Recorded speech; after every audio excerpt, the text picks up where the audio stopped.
Okay, Matthew 5. Now, Father Leo, well away from him. He's worthy. I repent.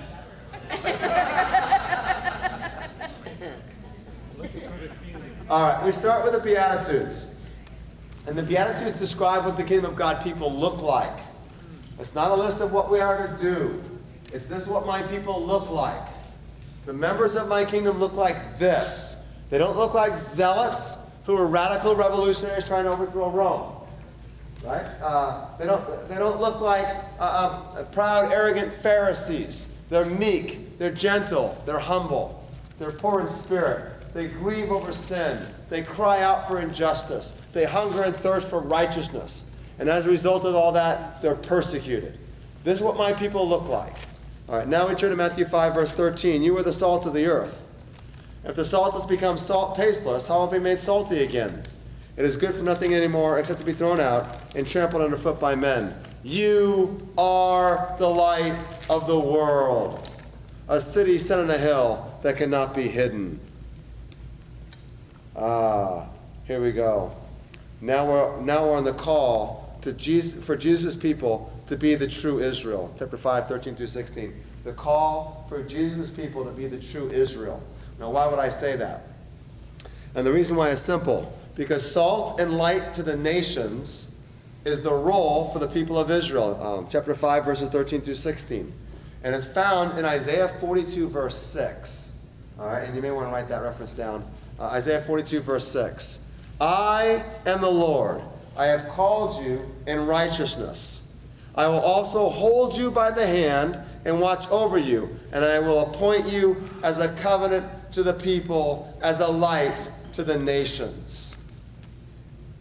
This is the task for Israel.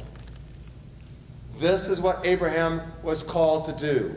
I will bless all the nations through you, Abraham. In the book of Isaiah, it's, I will make you a light unto the nations. It's also Isaiah 49, verse 6 also. Jesus is calling his people now to fulfill the mission of Israel, to be the salt and the light of the world. Now, to do so, verses 17 through 20, you have to have greater righteousness than the scribes and the Pharisees. Now, you got to hear that one carefully. Because if you're a first century Jewish person listening to Jesus, you'd immediately stop and go, that's impossible. That's impossible. All right? We look at the Pharisees because we read the Gospels. And we go, oh, they're arrogant, they're pretentious, they're self-centered, right? They're fake religionists. They have an appearance of religion on the outside, but we know that on the inside, they're like whitewashed tombs full of dead men's bones. We read Jesus.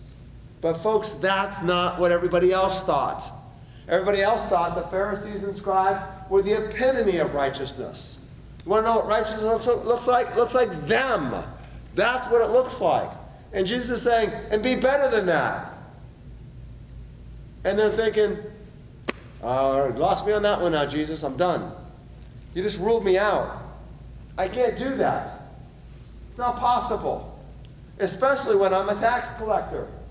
Especially when I'm a sinner. Especially when I'm a prostitute. Especially when I'm fill in the blank. I will never be that. I never can be that. How's this going to happen? Well, note the first thing Jesus says, I did not come to abolish the law, but to fulfill it. He goes on to say that every letter, even the least jot and tittle, will not pass away until all has been fulfilled. Well, how's this going to work? How can I have a righteousness that surpasses the scribes and the Pharisees and do all these things? And the answer is, really, I'm messing you up, ain't I, Brian? Sorry. If he's having trouble behind there, it's my fault. Let me back step a little bit. Here we go. All right. I didn't come to abolish the law, but to fulfill it. I'll follow my slides a little bit better. Sorry. I didn't come to abolish the law, but to fulfill it. All right. Note the first thing, and that is this. The sermon began in the third person. Right? For blessed are those who mourn. Blessed are those, all right. Then it went to second person. Blessed are you. Now it goes to first person. I did not come to abolish the law, but to fulfill it, right? As we've said many times before in other classes, the Bible has its meaning in Jesus. It's all in Jesus, all right? But now here's what's going to happen. What Jesus is now going to do is he's going to transform us. He's going to fulfill the law. The whole thing. The jot and tittle, everything. It's going to be fulfilled in him. And what that means is he's going to come into our heart and transform us into Jesus people. And because he transforms us into Jesus people, we're going to have a righteousness that surpasses that of the scribes and Pharisees. We're going to do better than them. Our righteousness must surpass that of the scribes and Pharisees. Whereas they were content with keeping the law, telling the truth only when they were under oath, Jesus now says you have to have a higher ethic. Tell the truth at all times. Where they were content with not murdering, he's going to say, no, don't even have hatred in your brother, in your heart. Because murder stems from hatred. And if I change your heart, you won't murder because you won't even have hatred. No longer is it worried about committing adultery, now it's lust in your heart. If I transform your heart, you won't commit adultery because I'll transform your heart. Give yourself to me. When you're tempted to lie, to get yourself an advantage, just come to me. I'll take care of you. I'll transform your heart. When you're tempted to commit adultery, just come to me. I'll change your heart. When you're tempted to murder your brother, and oh, are we tempted? No, just come to me. I'll change you. I'll make you into my people. All right? So now, Matthew 5, verses 21 through 48 are usually called the 5 antitheses. I put on your outline the 5 applications of the new law. In other words, we have 5 illustrations that Jesus is going to give on what this now looks like. And I kind of just already kind of gave a gloss over them in terms of what this looks like. 5 applications of the new law. All right? Now, Jesus, let's clarify something. He's not going to directly quote Scripture. So when he says, you heard that it was said, but I say unto you, he's not going Old Testament versus New Testament. That's not what's happening. All right? He's not going, Moses said this, but I say this. All right? Now, to some parts he is, because certainly thou shalt not murder is in the Old Testament law. All right? And he's intensifying it. All right?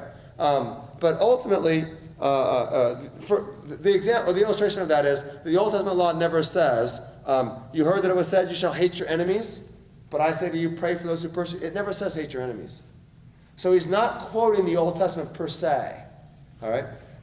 What he's doing is he's quoting what they are currently believing the Old Testament says. So he might directly quote Moses or the Old Testament law, or he might quote their customs, which the Old Testament says, love your neighbor, but it doesn't say hate your enemies. But they thought it did. So now he's changing that and saying, and up in the ante. So he's not directly citing the Old Testament as though it was Old Testament versus Jesus sort of thing. All right?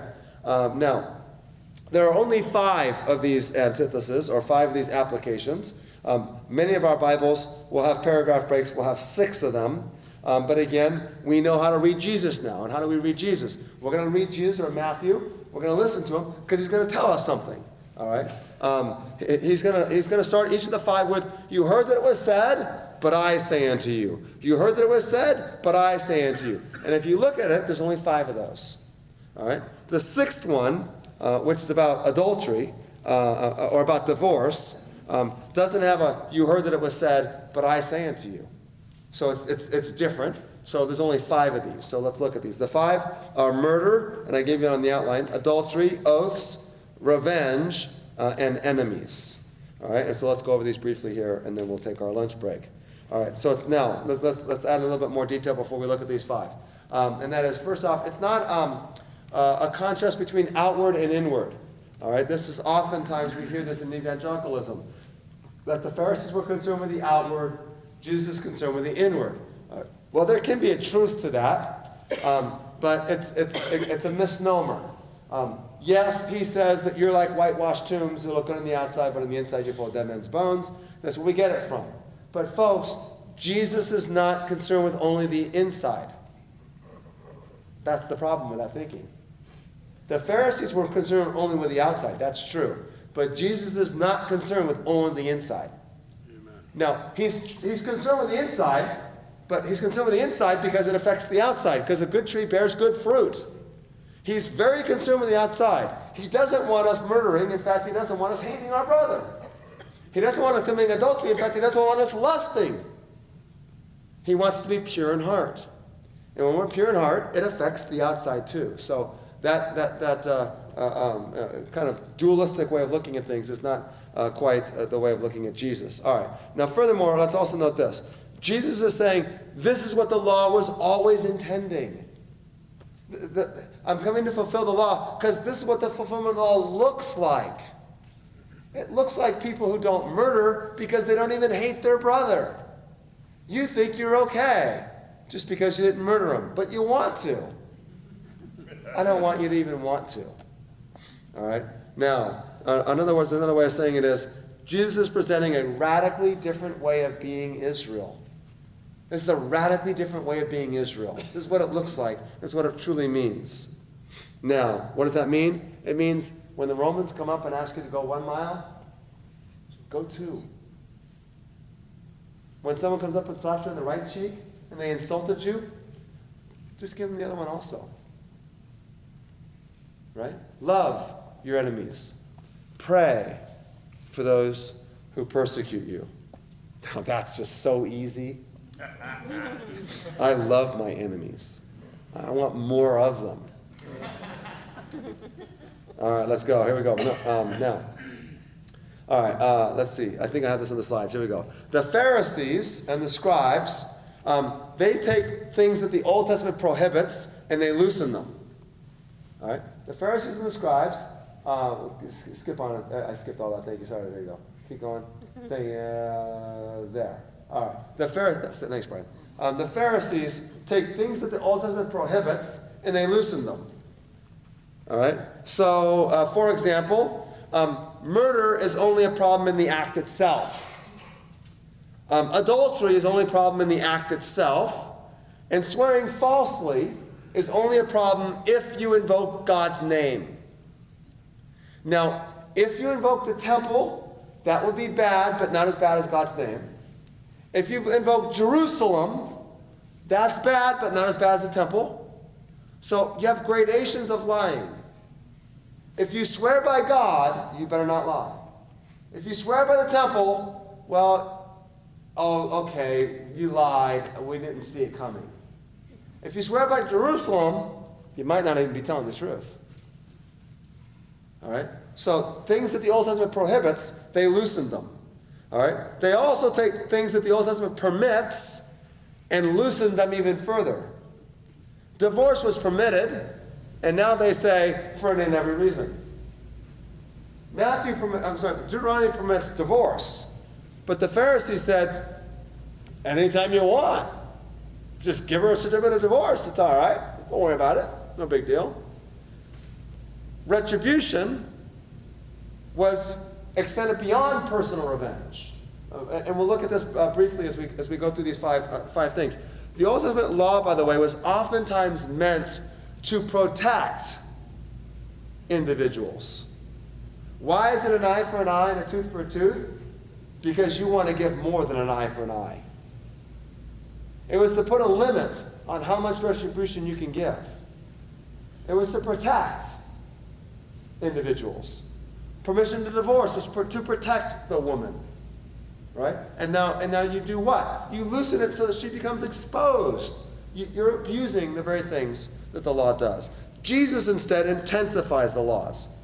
So Jesus takes things that were prohibited and extended them.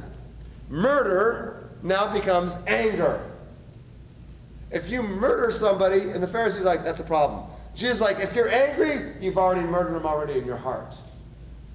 Adultery is now extended to lust. Jesus takes things that the Old Testament permits and he restricts them. Divorce was permitted and he says no. Well, maybe he says it's okay in the case of adultery. We're not going to get into that debate today. Sorry.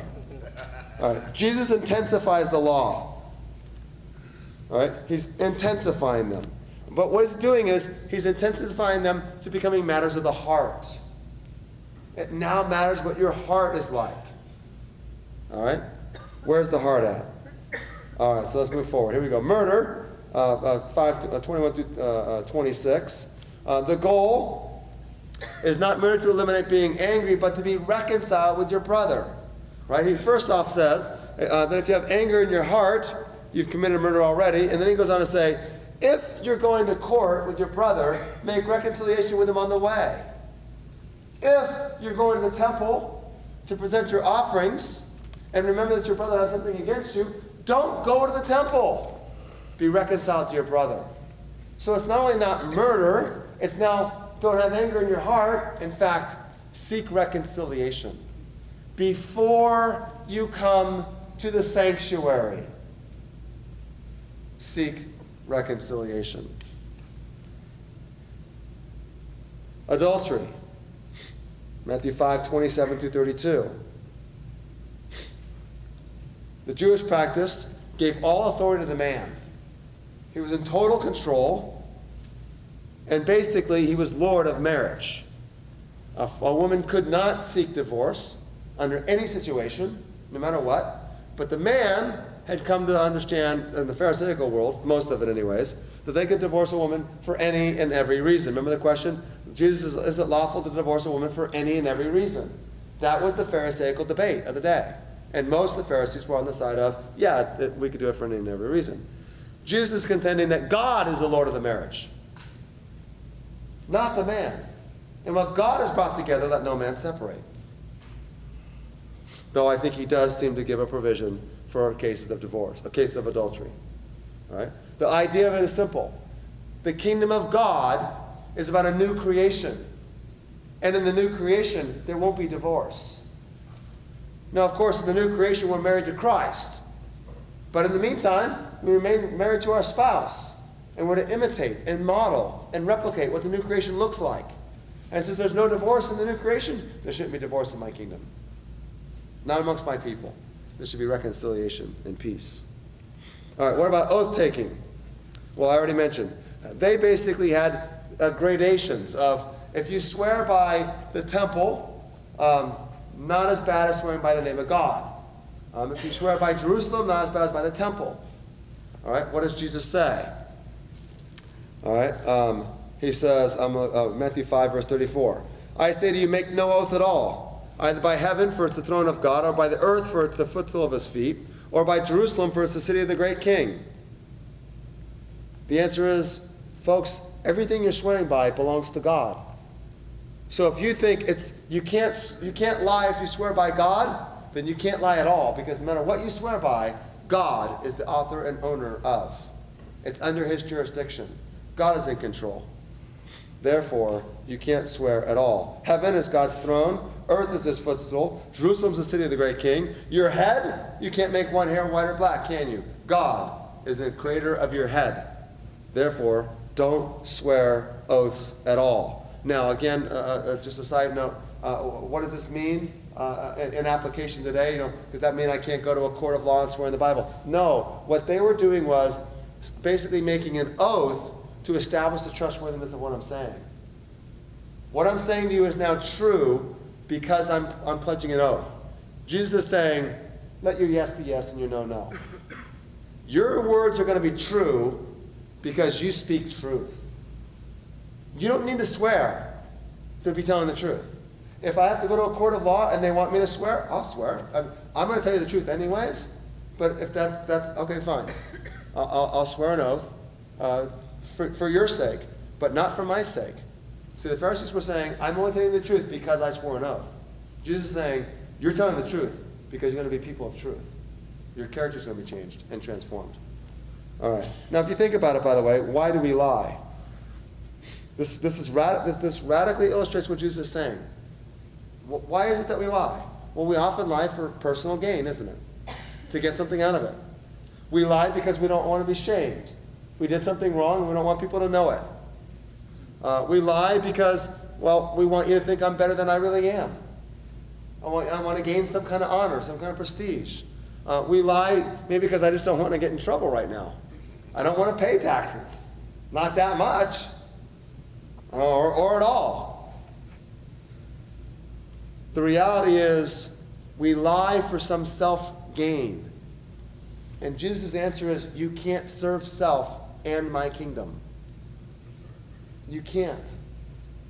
So you have to deny yourself, take up your cross, and follow me.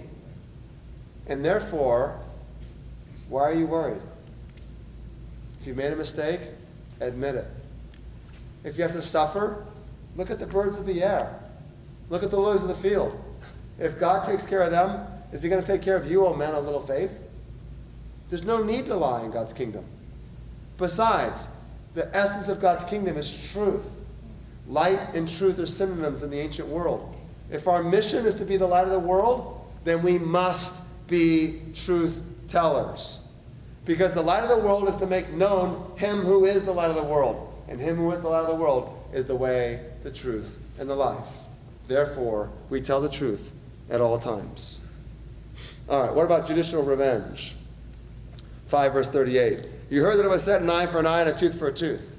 But I say to you, do not resist him who is evil. But whoever slaps you on the right cheek, turn him the other also. If anyone wants to take your shirt, wants to sue you and take your shirt, let him have your coat also. If anyone shall force you to go 1 mile, go with him 2. Give to him who asks of you, and do not turn away from him who wants to borrow from you. Now, Jesus begins by saying, let's not seek revenge. Let's not seek revenge. Seeking revenge, of course, is for yourself, isn't it? Right? To get myself something. To get back at them. To put them back where, make them suffer what I suffered. It's to get back at them. Jesus is not forbidding revenge. The purpose was to forbid revenge, not to encourage injustice. Right? That's the purpose of the law, was to forbid revenge, but not to encourage injustice. All right? Jesus goes further, though. He goes further and now says, look, let's not worry about that. Let's do what's necessary to love them. All right? Slapping you on the right cheek was an insult. Because to slap you on your right cheek means they gave you a backhanded slap, because they're not going to hit you. They don't hit with the left. Right? You do other things with your left hand. You do everything else with your right. So on your right cheek, Jesus says, you know what? Let him go ahead and give a blow to your left cheek. Because a blow to your left cheek would be a full-on blow. Oh, that's going too far. Folks, he went to the cross. Surely he's speaking figuratively here, right? No, he's not speaking figuratively at all. In the sense of this. If anyone wants to sue you and take your shirt, let him have your coat also. By law, they could not take your coat. It was against the law to take a poor man's coat. Your coat is your bed, your blanket at night. Jesus says, give them your coat. Love them so much. By the way, this takes the power away from those who are oppressing you. When they slap you on the right cheek, they need you to slap them back. Because otherwise they look like the bully. They look like the one who's doing the wrong when you turn them the other cheek. When they try to take you to court and take your shirt, just give them your coat too. It'll expose them. And it disarms them. It ultimately disarms them. This is what the civil rights movement was all about. Right? It was disarming them. Oh, by the way, it was hard. I could not imagine. I cannot relate to how difficult this is. But this is the way of Jesus. If anyone forces you to go 1 mile, refers to the Roman rite of what's called conscription. Roman law says that if you're not a Roman citizen, and I say carry this, you must carry this. It's a law. Non-Roman citizens must do whatever any Roman soldier asks you to do for 1 mile. Jesus says, go 2. Imagine going 2. You get to the end of a mile, like, okay, put it down. No, it's all right, I'll go another mile. No, no, seriously, I'm all right. What's the Roman soldier going to do? He's going to say, there's something different about you. Everybody else won't even go 1 mile. I got to whip the guy. You picked it up and carried it. Now you won't put it down? Now you're going to go an extra mile? Why? Why are you going an extra mile? Because of Jesus. And it's the light of the world. Jesus says, even things which are ours by right, be ready to abandon. Your coat is yours by right. Surrender it. Don't worry about your rights. You remember, if you ever read C.S. Lewis in The Great Divorce, right? I got my rights, I got my rights, I got my rights. This great. And the answer is no, you don't. Surrender them. Even what's yours by right, surrender them. All right, moving forward here. You've heard that it was said, verse 43, you shall love your neighbor and hate your enemy. Remember, hate your enemy is not in the Old Testament. But I say to you, love your enemies and pray for those who persecute you, in order that you may be sons of your Father who is in heaven.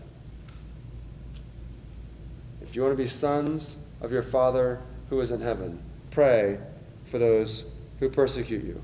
Love so much your enemies, which for them is Rome. And you can't understand, we can't relate to this, how much venom they have for Rome. I can't go anywhere freely.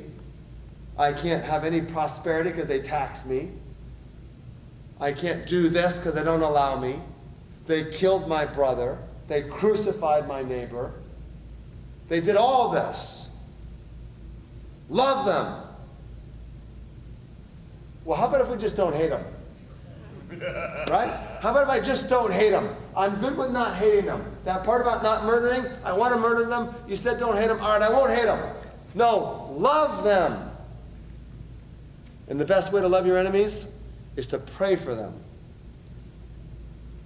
Because when you pray for them, all of a sudden, God starts changing you. Lord, help them. Help them to see how evil they are.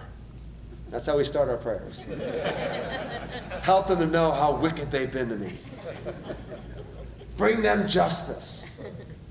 That's how we start. But then we eventually get to the point where, Lord, bring them your grace. Bring them your mercy. Bring them your forgiveness. The same grace that you gave me. That's where the Lord's Prayer is going to take us. Right? The best way to love our enemies is to pray for those who persecute us. All right, now, I exhorted you at the beginning of all this that you couldn't, you had a chance to leave and you didn't. It's going to get worse. It's going to get much worse. This teaching is going to be much more emphatic and relevant. This is the mission of God's people. This is what you're to do, to be a light of the world, and that's how you're going to do it, by loving even your enemies and praying for those who persecute you. No longer worrying about yourself. I encourage you to go away from here and meditate regularly on the Sermon on the Mount and memorize it and memorize it and memorize it some more and hide it in your heart that you may not sin against thee. All right? But the best is Matthew 6. All right? Matthew 6, especially 19 through 34. If you're only going to take on one task, then just do those 15 verses or 16 verses. Matthew 6, 19 through 34. Right? This is going to be the heart of it. What we're going to see in Matthew 6 now is he's going to simply say, okay, let me take this and apply it to the spiritual world. All right? Here's the practical world. Now here's the spiritual application, right? Practical matters of fasting, praying, and giving. All right? And then verses 19 through 34 is really going to be the crux of all this. And then what we'll do, so we'll do that after lunch. We'll do Matthew 6. Then we'll do Matthew 7. When we do Matthew 6, I'm going to skip the Lord's Prayer because we want to save that to the end. Because I think the Lord's Prayer really becomes the climax and the epitome of it all. All right, very briefly, any questions or comments here? Yes?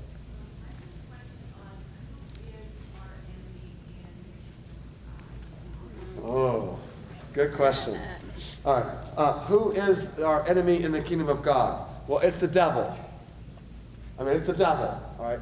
And I think we got to be careful about this because as soon as we make it an individual person, I think we can go wrong with that, all right? It's the devil. But the devil uses the nations of the world to oppose God's people. Yeah, yes? How do you reconcile that it says don't resist the person to stand firm and resist the devil and he will flee? How do you reconcile that? Okay, so the question is, how do you reconcile don't resist the one who is evil with resist the devil and he'll flee? All right. Do not cast your pearls before swine, chapter 7. Right? It's this, at some point we're going to have to discern when what I'm doing is having an evangelistic benefit. I'm loving the Roman, I'm loving my enemy, and they're seeing it, and it's transforming them.